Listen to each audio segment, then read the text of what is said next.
দেখেন তো বাইরে কে কে আছে দেখেন তো। আচ্ছা ফার্স্ট আসেন ভালো করে নিয়ে বসেন।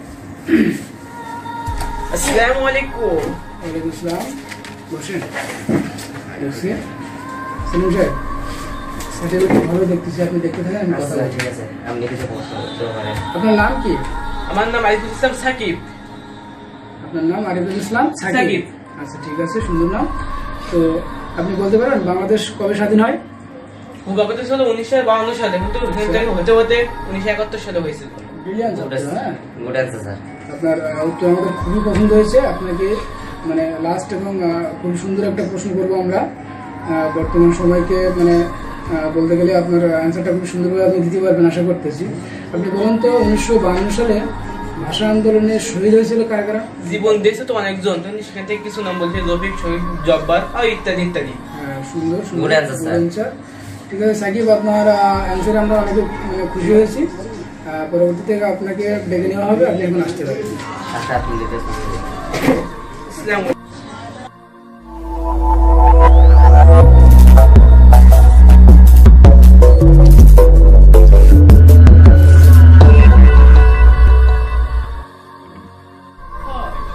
কি প্রশ্ন করছে আপনার কাছে? বলছে কি প্রথম তো নাম শুনবে, তারপর শুনবে যে বাংলাদেশ কবে স্বাধীন হয়েছিল, তো তুই বলবি 1952 সালে হতে হয়েছিল, কিন্তু হতে হতে 1971 সালে হয়েছে। আর শুনবে যে ভাষা আন্দোলনে কে কে শহীদ হয়েছিল, বলবি শহীদ তো হয়েছিল অনেকেই, জীবন দিয়েছে অনেকেই, কিন্তু সেখান থেকে রফিক, শহীদ, জব্বার, আর কিছু না, সব বলছে। দ্বিতীয় নম্বরে কে আছে ডাকো তো। নেক্সট আসেন।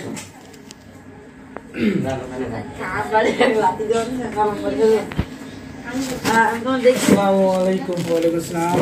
বসেন, বসেন। আরে কি হলো, আপনি চেয়ারে বসেন, পুকুরে বসেন। কি যন্ত্রণা, কোত্থেকে আসে এসব? আরে ঠিক আছে, আপনার কাগজপত্র দেখলাম। আপনি বিয়ের আগে কোনো ইন্টারভিউতে গেছিলেন? এখনো আপনার এই অবস্থা? আচ্ছা ঠিক আছে, আপনার নাম কি?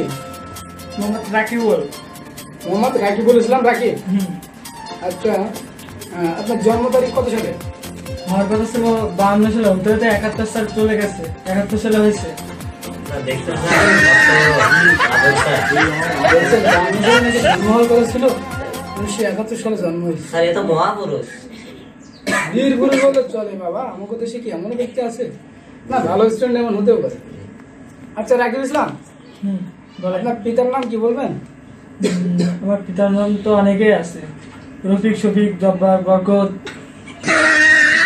নাম আমাদের স্যার আমরা তো একটা পিতার বাবা, এর পিতা এত বেশি হয় কিভাবে?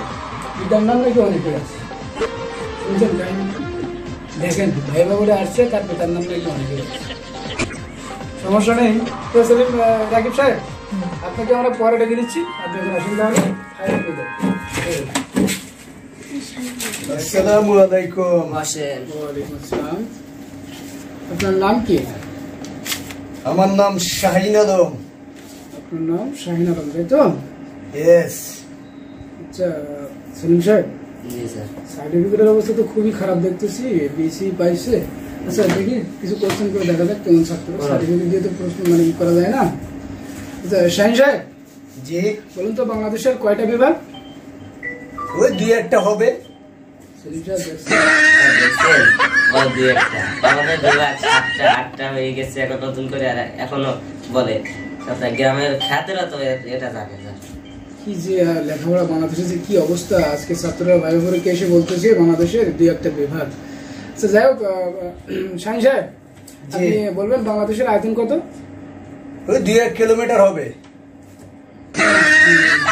স্যার উনি তো হেঁটে গেছে 2-1 কিলোমিটার, তাহলে বাংলাদেশ আয়তন তো অনেক, উনি কিভাবে বাংলাদেশ 2-1 কিলোমিটার? 1,47,570 বর্গ কিলোমিটারের এই বাংলাদেশটাকে তিনি 1 থেকে 2 কিলোমিটার বানিয়ে ফেলছে। তার লেখাপড়ার মানে যে যোগ্যতা পাচ্ছে। আচ্ছা শাহিন সাহেব, আমরা আমাদের এই পোস্টের জন্য একটা যোগ্য প্রার্থী খুঁজছিলাম, যেটা মানে তার লেখাপড়া, শিক্ষা এবং সব দিক থেকে গুণগত মান ভালো হবে। তো আপনাকে আমরা চাকরিটা দিতে পারলাম না, সরি। কি বললে, আমাকে চাকরিটা দেবে না? অফিসার আপনার বউ বাচ্চা সবাই মারা যাবে। আর ওই সাথে যাবে তোমার ভাই বোন। চাকরিটা আমাকে চাই চাই চাই, চাকরিটা আমাকে দিতেই হবে। না না শাহিন, আপনি বসেন, আপনি বসেন, কথা বলছি আপনার সাথে, আপনি বসেন। ঠিক আছে, দেখেন চাকরি তো আপনাদের জন্য, তাই না? মানে আপনাদের মতো সোনার ছেলে আছে বলেই তো বাংলাদেশ চলছে। চাকরি তো আপনাকে দিতেই হবে, সমস্যা নেই। আচ্ছা, লেখাপড়া দিয়ে কি হয়? চাকরি আপনাকেই পাবেন। তো ঠিক আছে শাহিন সাহেব, ওইটা ভিতরে ঢোকান, বুঝছেন? ওইটা ভিতরে ঢোকান, ওইটা তো সব জায়গায় দেখাতে নেই, না? আপনি তো আমাদের মানে আপনি চাকরি আমাকে প্রয়োজন, চাকরি না দিলে আমি কিন্তু আপনাকে মেরেই ফেলবো। মানে আপনি প্রথমে বলবেন না যে আপনি আমাদের, ঠিক আছে আপনি আসেন, আপনাকে মানে এই যে ফাইল আমি ক্লোজ করে দিচ্ছি, চাকরিটা আপনার হয়ে গেছে, ধরে নেবেন। আমাদের পিউন আপনাকে লেটার দেবে, আপনি thank you officer, thank you. ঠিক আছে শাহিন সাহেব, আজকে আমাদের দেশে কিভাবে চলতেছে, যে ভালো ছাত্র প্রতিদিন আসলো তাকে আমরা চাকরি দিতে পারলাম না, পিস্তলের ভয় দেখিয়ে আমাকে চাকরি দিয়ে বাধ্য করছে। কি করবো, আমিও তো এখানে চাকরি করতে হয়। এটাই দেশের নীতি।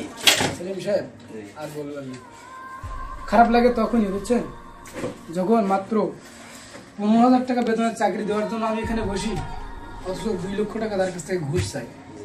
আরে সেলিম, আমার নিজের বেতন 80,000 টাকা, কিন্তু আমি 15,000 টাকা বেতনের চাকরি দেবো, তার কাছ থেকে 2 লক্ষ টাকা ঘুষ চাচ্ছি।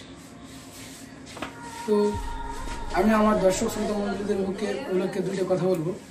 আপনারা পড়াশুনো ভালোভাবে করবেন, জীবনে যদি কিছু করতে হয় অধ্যয়ন সেভাবে করবেন, আশা করি জীবনে সাকসেস হবেন।